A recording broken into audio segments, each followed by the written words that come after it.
우리 앞뒤 좌우에 계신 분들과 인사하실 때 반갑습니다, 잘 오셨습니다 인사하실까요?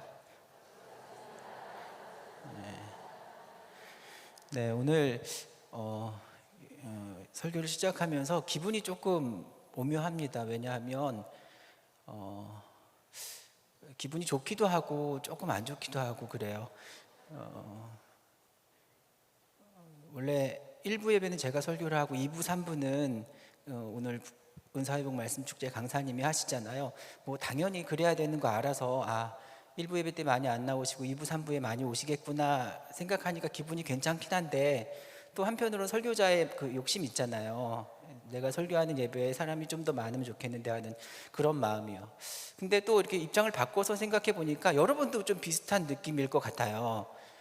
오늘 은사회복 말씀 축제 오전 집회라고 생각하고 왔는데 느닷없이 한인덕 목사가 설교하니까 뭐 이런 생각을 갖고 오신 분들도 계실 거고, 아무튼 저는 1부 예배 설교하지만 여러분은 2부 예배도 들으시고 3부 예배도 들으시려고 1부 예배 들으시는 거죠?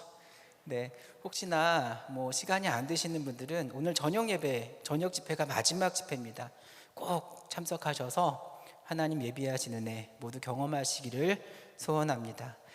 질문 하나 하겠습니다. 여러분, 주한감리교회는 너무 좋은 교회죠? 예, 우리 교회가 좋은 교회입니다. 다른 교회에 비하면 좋은 교회 맞습니다. 그런데 한 가지 더 질문하겠습니다. 성경이 말하고 있는 하나님께서 기뻐하시는 교회와 비교했을 때 우리 주한교회는 좋은 교회입니까? 여기선 대답이 확 줄어듭니다. 정말로 하나님이 이 땅 가운데 기대하시는 교회의 모습과 비교했을 때도 우리 주한교회는 좋은 교회가 맞습니까? 성가대만 아멘하네요. 이건 진짜 잘 모르겠습니다. 저도 잘 모르겠습니다. 정말 우리가 조심해야 할 것이, 한국 교회의 상황이 옛날 그 사사 시대와 많이 비슷하거든요. 각자 자기 소견에 옳은 대로 행하는. 그런데 여러분, 사사 시대에 어떤 시대입니까? 이스라엘 백성들은 계속 죄를 범하는 겁니다. 하나님은 심판하시고 이스라엘 백성들은 그 심판을 견디지 못해서 구원해 달라고 부르짖고 하나님은 불쌍해서 구원해 주시고, 이 패턴이 계속 반복이 되는 겁니다. 그런데 안타까운 것이 뭔가 하면 이스라엘의 죄악, 하나님의 심판, 울부짖음, 하나님의 구원이 계속 반복되는데, 자세히 사사기 말씀을 보시면 같은 자리에서 순환 반복하는 것이 아니라 그들 공동체의 전체적인 믿음이 하향 곡선을 그리고 있는 거예요. 무슨 말인가 하면, 시간이 지날수록 이스라엘 전체의 평균 신앙 수준이 하향, 평준화 되어가고 있는 겁니다. 그래서 여러분, 사사기에 제일 마지막 사사가 누구죠? 맞아, 강사님이 이런 질문은 하지 말라고 그랬어요. 삼손입니다. 삼손. 그런데 여러분, 삼손에게서 신앙적으로 뭘 본받으시겠습니까? 초기 사사였던 온니엘이나 에웃을 봤을 때 마지막 사사였던 삼손은요, 힘센 것 빼고는 별로 본받을 게 없습니다. 그런데 그런 삼손이 이스라엘의 영적인 지도자가 되는 거예요. 왜죠? 그래도 그 이스라엘 백성들 가운데 그나마 나은 게 삼손이니까. 여러분, 일반적인 한국에 있는 교회들보다 우리 주한교회가 낫다고 해서, 물론 자부심은 가질 수 있겠지만 우리 결코 자만해서는 안 됩니다. 왜냐하면 우리의 비교 대상은 한국에 있는 다른 교회가 아니에요. 하나님께서 우리에게 이루어 가라고 말씀하신 그 교회가 우리의 비교 대상이 되어야 합니다. 저는 그런 생각 참 많이 합니다. 우리 하나님께서 그리스도의 피값으로 이 땅에 교회의 공동체를 세워주셨는데, 하나님께서 이 땅에 교회를 세우신 목적이 뭘까를 생각해 봅니다. 여러분, 그런 생각 해보셨습니까? 하나님이 교회를 세우신 목적이 뭘까요? 단순히 시간에 맞춰서 일주일에 몇 번 함께 모여서 예배를 잘 드리라고 하나님이 교회를 세우신 걸까요? 저는 그렇게 생각하지 않습니다. 교회는 단순히 예배를 드리거나 시간 날 때 가끔 나와서 봉사하는 곳이 아니에요. 교회는 하나님 나라 백성의 모임이고 하나님께서 원하시는 바를 살아내는 공동체이고 하나님의 통치가 선명하게 드러나는, 말씀이 삶이 되는 하나님 나라의 증거가 되는 곳이 바로 교회입니다. 잊지 마십시오. 교회는 단순히 하나님의 말씀을 이해하는 사람들의 모임이 아니라, 어떤 관념이나 신념 체계를 가진 사람들의 모임이 아니라, 교회는 하나님의 말씀을 행하는 사람들의 모임입니다. 여러분, 교회의 시작을 한번 떠올려 보시기를 바랍니다. 사도행전 2장 44절에서 47절의 말씀을 보면 이런 말씀이 있어요. 믿는 사람이 다 함께 있어 모든 물건을 통용하고 또 재산과 소유를 팔아 각 사람의 필요를 따라 나눠주며 날마다 마음을 같이하여 성전에 모이기를 힘쓰고 집에서 떡을 떼며 기쁨과 순전한 마음으로 음식을 먹고 하나님을 찬미하며 또 온 백성에게 칭송을 받으니 주께서 구원받는 사람을 날마다 더하게 하시니라. 여러분, 이것이 사도행전에 나오는 교회의 시작인데, 여기 어디 신념 체계가 보입니까? 관념이 보입니까? 너무나도 구체적인 삶의 방식을 보여주고 있습니다. 이 말씀뿐만이 아니에요. 사도행전 4장 32절에서 35절의 말씀을 봐도 같은 말씀입니다. 믿는 무리가 한 마음과 한 뜻이 되어 서로 모든 물건을 통용하고 자기 재물을 조금이라도 자기 것이라 하는 이가 하나도 없더라. 사도들이 큰 권능으로 예수의 부활을 증언하니 무리가 큰 은혜를 받아 그 중에 가난한 사람이 없으니 이는 밭과 집 있는 자는 팔아 그 판 것의 값을 사도들의 발 앞에 두매 그들이 각 사람의 필요를 따라 나누어 줌이라. 구원받은 사람을 날마다 더하게 하시니라 라는 표현을 봐도 초대교회 성도들에게는 적극적인 행함이 있었던 거예요. 그들은 오늘날 우리처럼 그냥 전도지를 돌리면서 말로만 복음을 전하는 정도가 아니라 삶으로 복음을 전했던 사람들이었습니다.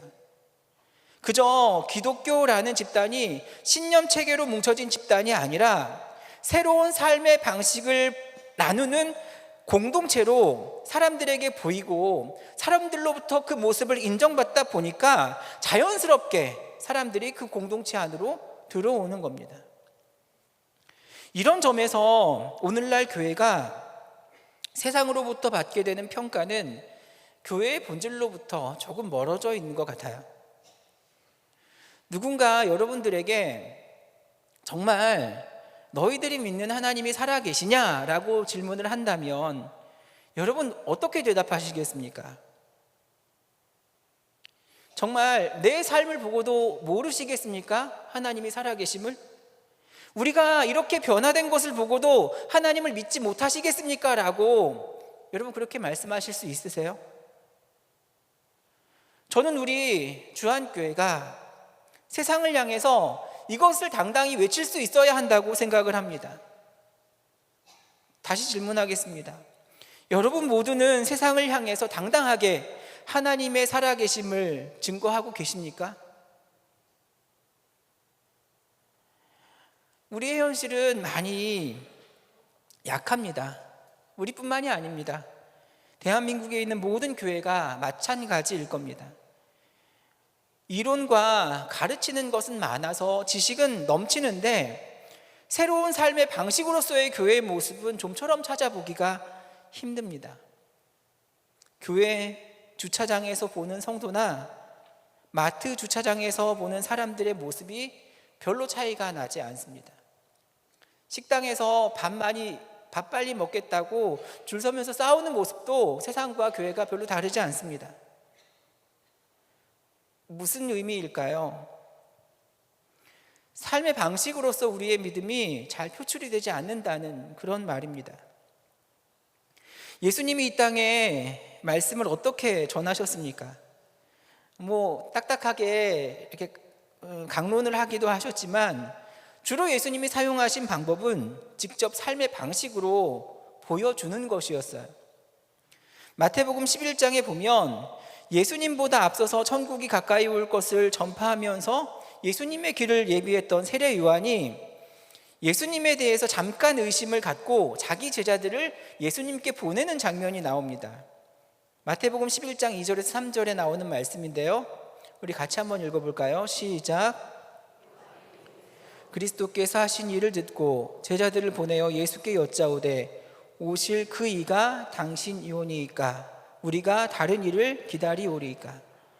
예수님의 입장에서는 지금 굉장히 중요한 순간입니다. 왜냐하면 예수님의 우군이라고 생각했던, 당시 예수의 공동체보다 훨씬 큰 공동체를 이루고 있던 세례 요한이 지금 예수님을 의심하고 있는 상황에서 자칫 대답을 잘못하거나 잘못된 태도를 취하면 많은 제자들을 잃게 되는 그런 상황인 겁니다. 그때 예수님이 뭐라고 대답하십니까?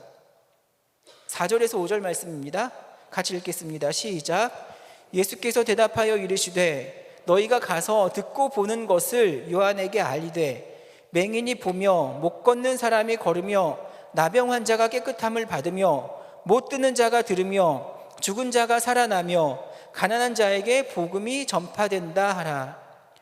예수님은 성경 말씀을 딱 펼쳐 놓으시고 논리로 대답하지 않으십니다.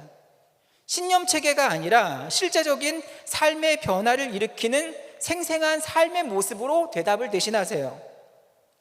교리와 논리가 난무하는 복잡한 이야기 없이 이 사람들을 봐라, 이 사람들이 이렇게 변화되었으니 그 모습을 보고 가서 전해라. 그렇다면 여러분, 오늘날 우리 주한교회는 어떤 교회의 모습을 회복해야 할까요? 우리는 모두 예수를 따르는 사람들입니다. 예수님이 보여주신 삶의 방식을 강조하는 삶을 우리도 살아가야 하는 거예요. 예수님의 가르침에 따라 초대교회가 시작되었는데 오늘날 우리는 이 모습을 많이 잊어버렸어요. 세상에 많은 사람들이 교회 다니는 사람들 보고 뭐라고 말합니까? 말만 잘하는 사람이라고 말합니다. 죽어도 입만 둥둥 뜨겠다고, 물에 빠져 죽어도 입만 둥둥 뜬다, 이런 소리 듣지 않습니까? 우리가 사랑하는 교회, 예수님이 그토록 사랑하셨던 교회가 세상으로부터 이러한 비아냥거림을 받게 되었는데 여기에 우리의 책임은 과연 없는 걸까요? 아니죠. 그 책임은 다른 누구의 책임이 아닙니다. 잘못된 믿음으로 살아가는 다른 사람들의 책임이 아니라 바로 저와 여러분이 그 예수님의 가르침대로 살지 못한 책임입니다. 우리의 삶의 모습이 교회 안에서의 모습과 세상 한가운데서의 모습이 너무 달랐기 때문에 우리가 그런 핍박을 당하는 겁니다. 여러분, 교회는요, 세상과 다른 곳이 되어야 합니다. 전혀 다른 세상의 가치, 질서, 문화를 드러내면서 하나님이 원하시는 바를 교회 안에서만 살아가는 것이 아니라 세상에서 그 말씀 가지고 살아내는 공동체가 되어야 하는 겁니다. 우리의 달라진 삶을 통해서 말씀으로 우리의 가치관도 새로워져야 하지만 자녀를 양육하는 모습도 세상과 달라야 하고 물질을 소비하는 모습도 세상과 달라야 하고 문화를 향유하는 모습도 세상과 달라야 하고 인생의 목표, 지향도 세상과 달라야 하는데 우리 솔직히 그렇게 다르지 못하게 살아왔습니다. 하나님의 말씀에 근거한 새로운 삶을 살아내라고 우리를 주님께서 교회 공동체로 불러내셨음에도 불구하고 이 땅의 많은 교회가 주일에 한 번 예배 드리는 것 외에 일상의 삶이 세상과 전혀 다르지 않습니다. 대한민국 사회를 이끌어가고 있는 주류 문화에 똑같이 동화되어서 우리가 살아가고 있는 거예요. 이게 비극입니다. 여러분, 우리의 진짜 믿음은 어디서 드러나야 합니까? 교회 안에서요? 맞습니다. 교회 안에서도 드러나야죠. 하지만 우리의 진짜 믿음은 삶에서 드러나야 합니다. 자녀 양육에서 드러나야 합니다. 진짜 우리가 하나님의 백성이라는 것이 어디서 드러나야 합니까? 우리가 물질을 소비하는 방식에서 드러나야 합니다. 문화를 향유하는 문화 생활에서, 사람을 대하는 태도에서 세상과 달라야 하고, 선택의 기로에서 진짜 신앙인의 모습이 드러나야 하는데, 너무 안타깝게도 우리는 주일날 예배드리는 모습 외에는, 우리 일상의 삶에서는 대한민국 주류 문화와 가치, 질서의 대부분의 신앙인들이 포섭당한 채 세상에 끌려다니고 있는 것이, 인정하고 싶진 않지만 지금 우리의 모습인 거예요. 그런 의미에서 하나님의 통치가 현실이 되는 우리 주한교회 공동체,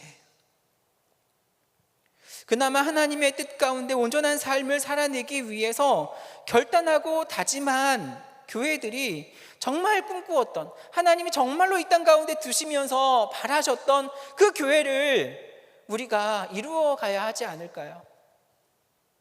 오늘은 우리 주한교회 94번째 생일입니다. 이 생일날 우리가 어떠한 교회를 이루어 가야 할지 다시 한번 알고 있는 바였지만 가슴에 새기는 그러한 시간이 되기를 간절히 소원합니다. 그래서 저는 오늘 에베소서 말씀을 통해서 교회가 더 이상 신념 체계가 아닌 삶의 방식을 추구하는 공동체로 거듭나기 위해서 우리가 해야 할 일이 무엇인가를 한 3가지로 생각해 보고자 합니다. 첫 번째는 주 안에서 하나됨을 추구하는 겁니다. 가장 먼저 우리는 주 안에서 하나됨을 지향하는 공동체가 되어야 해요. 우리 에베소서 2장 19절 말씀 함께 읽도록 하겠습니다. 시작. 그러므로부터 이제는 너희는 외인도 아니요 나그네도 아니요 오직 성도들과 동일한 시민이요 하나님의 권속이라. 당시 에베소 교회는 이방인 성도들과 유대인 성도들로 구성되어 있었는데, 이방인 성도들은 예수님을 영접하고 교회의 일원이 되었지만 그 마음속에는 여전히 열등감이 존재하고 있었습니다. 예전에 유대인들이 자기들을 향해서 너희는 사람도 아니다, 개만도 못한 존재이다라고 했던 일들이 자꾸 생각이 나는 겁니다. 그런데 그들을 향해서 바울이 무슨 말을 하고 있습니까? 이제 너희는 더 이상 외부인도 아니고 나그네도 아니고 오직 성도들과 동일한 시민이자 하나님의 권속이다, 이렇게 말하고 있는 겁니다.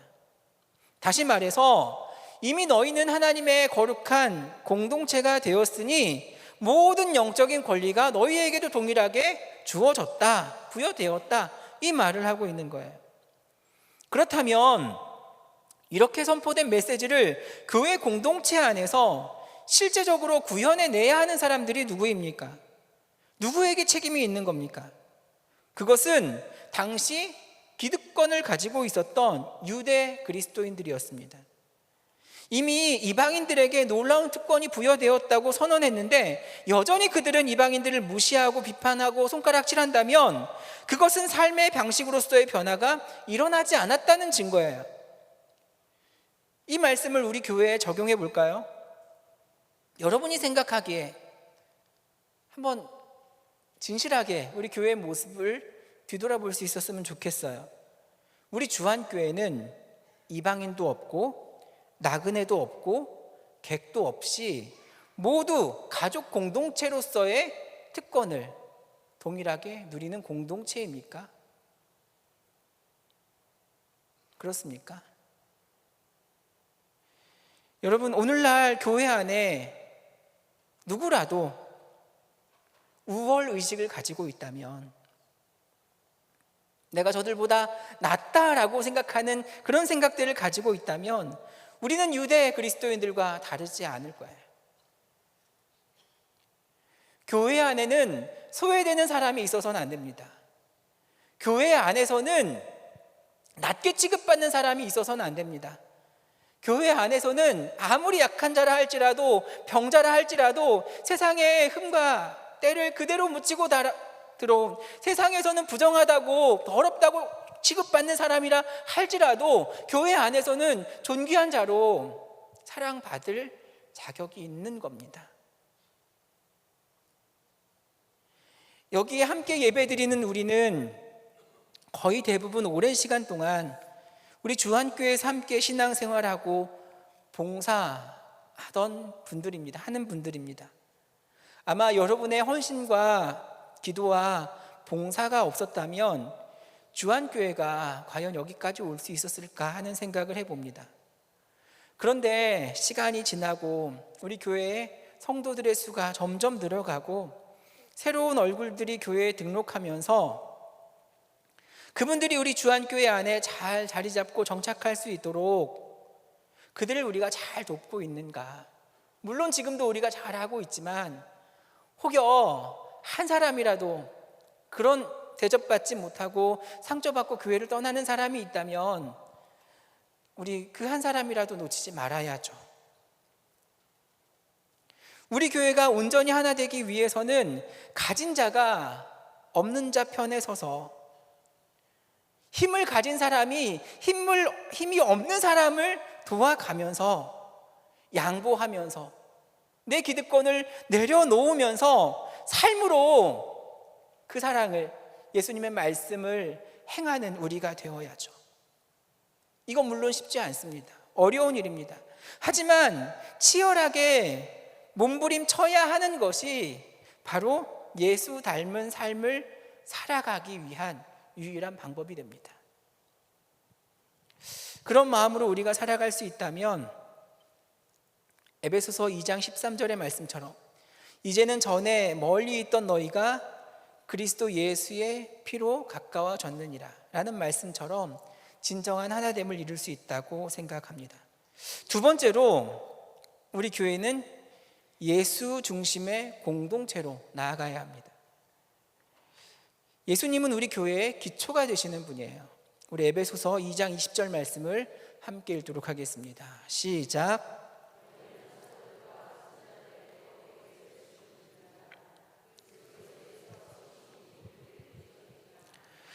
여기 말씀을 보니까 사도 바울은 예수님이 친히 모퉁이돌이 되셨다 이렇게 이야기합니다.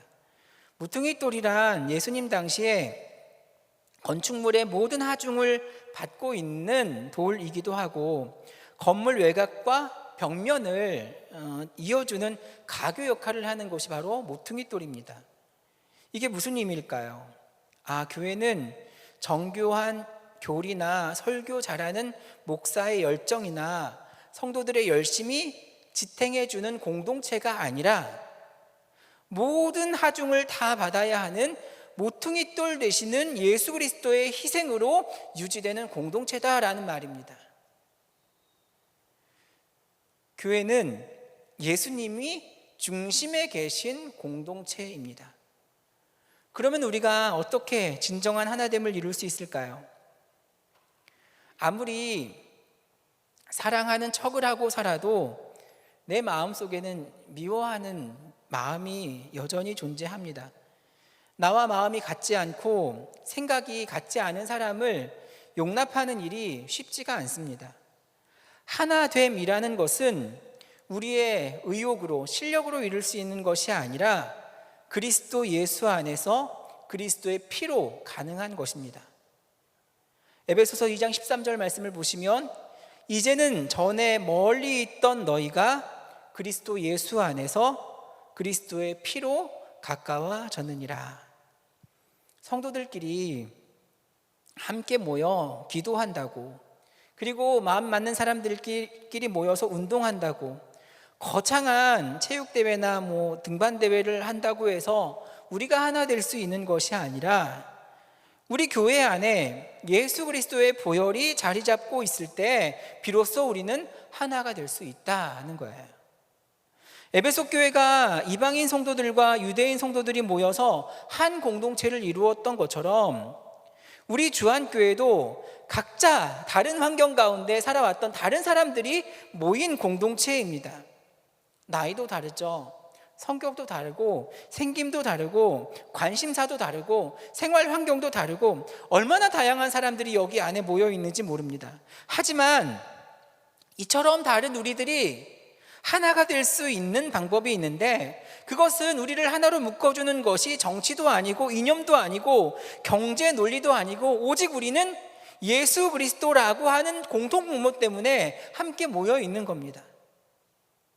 오직 예수님에 의해서 우리는 하나가 될 수 있는 거예요. 여기서 반드시 기억해야 할 것이 바로 에베소서 2장 20절 말씀, 다시 한번 읽어보겠습니다. 그리스도 예수께서 친히 모퉁이 돌이 되셨느니라. 여기에 사용된 동사를 보면 현재 분사 구조로 현재 진행 중이라는 거예요.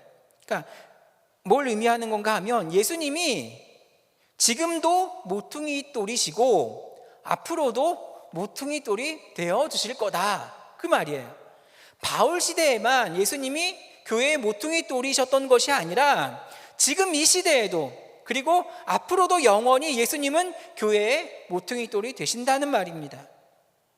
저는 교회 지도자들이나 성도에 상관없이, 교회에 오래 다닌 사람이나 이제 교회에 막 발을 들여놓은 사람이나 상관없이 우리가 교회에서 발견해야 하는 것은 어떤 유능한 사람, 오래 교회에 다닌 사람, 영향력이 있는 사람, 뭔가 큰 능력을 가진 사람이 아니라 오직 예수 그리스도인 줄로 믿습니다. 사랑하는 주한교회 성도 여러분, 우리 주한교회 공동체는 사람이 주인 되는 공동체 절대 아닙니다. 오직 예수님만 주인 되는 공동체예요. 예수님을 주인으로 모신다는 것은 무엇을 의미합니까? 그분의 뜻을 따른다는 겁니다. 순종한다는 겁니다. 때로는 내 생각과 주님의 생각이 다르다 할지라도, 때로는 주님의 뜻이 내 상식과 맞지 않는다 할지라도, 주님의 마음이 내 가치관과 다르다 할지라도 주님의 뜻을 구하며 주님께서 이루기를 원하시는 그 공동체를 위해 우리가 마음을 하나로 모아야 하는 거예요. 저는 이 믿음을 우리 주한교회 모든 성도들이 소유할 수 있게 되기를 간절히 소원합니다. 마지막 세 번째로, 우리 주한교회는 성장하는 공동체를 향해 나아가야 합니다. 우리 에베소서 2장 21절 22절 말씀 함께 읽도록 하겠습니다. 시작. 그의 안에서 건물마다 서로 연결하여 주 안에서 성전이 되어가고 너희도 성령 안에서 하나님이 거하실 처소가 되기 위하여 그리스도 예수 안에서 함께 지어져 가느니라. 아멘. 여기서 함께 지어져 간다라는 것은 완성이 되지 않았다는 겁니다. 미완성 상태라는 거예요. 그렇기 때문에 우리는 교회의 연약함을 볼 때마다 그렇지, 실망하는 게 아니라, 원래 지상의 교회는 연약한 것이거든요. 우리는 우리의 현재 미숙함으로 인해서 부끄러워할 것이 아니라, 우리가 부끄러워해야 할 유일한 한 가지는 성장하지 못하는 모습을 부끄러워해야 합니다. 목사라고 해서, 믿음 좋은 장로님이라고 해서 완전한 믿음의 사람이 될 수는 없습니다. 죄성을 가진 불완전한 존재는 누구든지 100% 신뢰할 수 없는 사람이에요. 이런 연약함을 인정하지 않으면 우리가 시험에 빠지는 겁니다. 저와 여러분 모두 완전하지 않기 때문에 우리는 점점 자라가야 하고 점점 그리스도 예수를 닮아가야 하고 성장해야 합니다. 머물러 있어서는 안 됩니다. 올해 하나님 앞에 잘못했는데 내년에도 똑같은 잘못 때문에 하나님께 회개해야 한다면 우리는 정말 부끄러운 신앙인이에요. 장로님들, 권사님들, 집사님들, 목사님들, 얼마나 좋은 믿음 가졌으면 하나님이 그 직분을 맡기셨겠습니까? 그런데 그 직분을 맡고 난 이후에 여러분의 믿음이 지속적으로 성장하고 계십니까? 신앙이 건강함에도 불구하고 성장이 그렇게 더딘 걸까요? 아니면 내 안에 뭔가 병적인 원인이 있기에 성장이 더딘 것은 아닐까요? 기억하십시오. 우리는 지속적으로 성장해 가야 합니다. 나이가 들어가면서 쇠락해지고 점점 약해지는 것이 아니라 주님의 나라가 가까이 옴을 바라보며 우리의 신앙은 계속해서 자라가는 겁니다.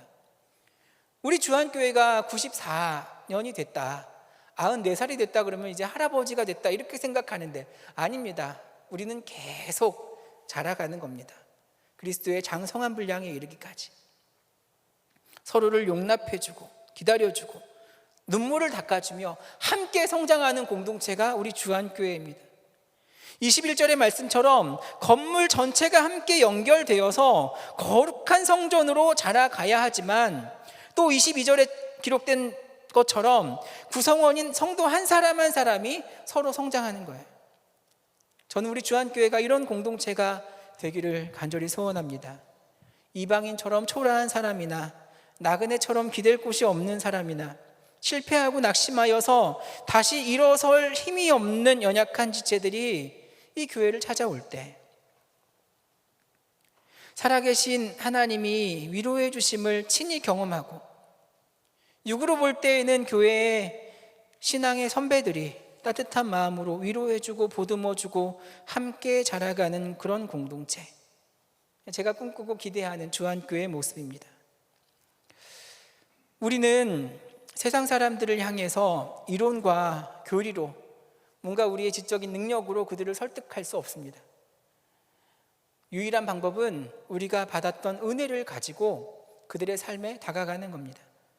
우리 한 사람 한 사람이 연약한 사람들에게 보여줬던 그 따뜻함, 긍휼히 여기는 마음, 그 예수님의 마음을 가지고 교회 안에 연약한 지체들을 향해, 그리고 세상을 향해 우리가 다가가야 합니다. 매일 한국 교회에 대한 좋지 않은 평가의 소식들이 들려지고 있는데요. 가만히 생각해 보면 기독교 2000년의 역사 가운데 교회가 칭찬받았던 날들은 그리 많지 않았던 것 같습니다. 왜냐하면 그들은 하나님을 믿는다 했지만 하나님만 믿지는 못했거든요. 늘 하나님만 믿고 하나님만 따르고 의를 위한 핍박을 받는 하나님의 자녀들은 늘 소수였습니다.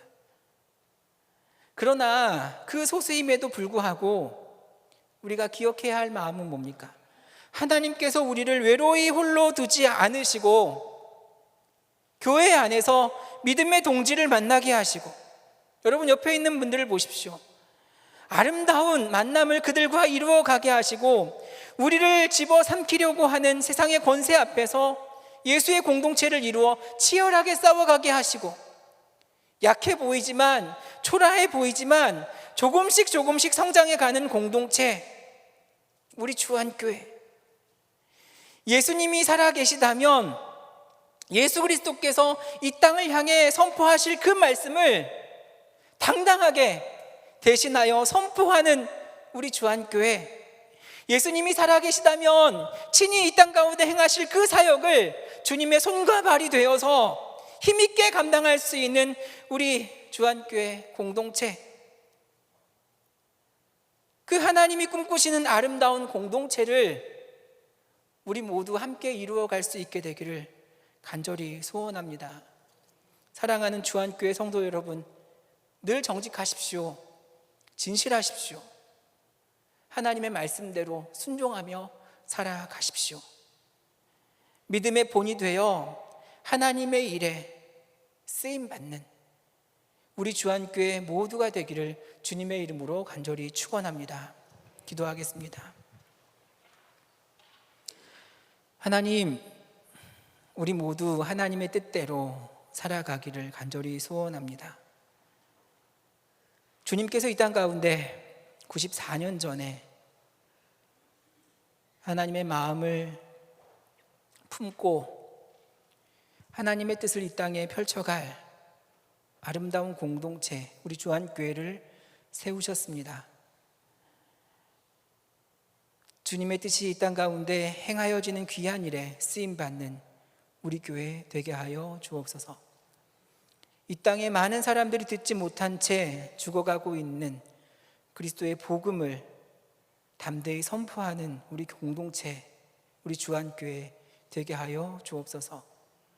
우리 한 사람 한 사람이 그리스도의 심장을 품고 예수께서 이 땅 가운데 행하셨던 그 따뜻함, 긍휼히 여기는 마음, 예수의 사랑을 가지고 세상을 향해 나아가는 우리 공동체 되게 하여 주옵소서. 94년 동안 우리 교회와 함께 하셨던 하나님, 앞으로도 우리와 함께 하심을 우리는 믿습니다. 우리 교회가 나이 들어감에 점점 기력이 쇠하여지는 교회가 아니라 성숙한 교회 되게 하시고 더 큰 주님의 꿈을 품는 교회 되게 하여 주시고 주님께서 바라보실 때에 주님을 흡족하게 해드리는 아름다운 하나님의 나라 공동체 되게 하여 주시옵소서. 예수님의 이름으로 기도합니다. 아멘.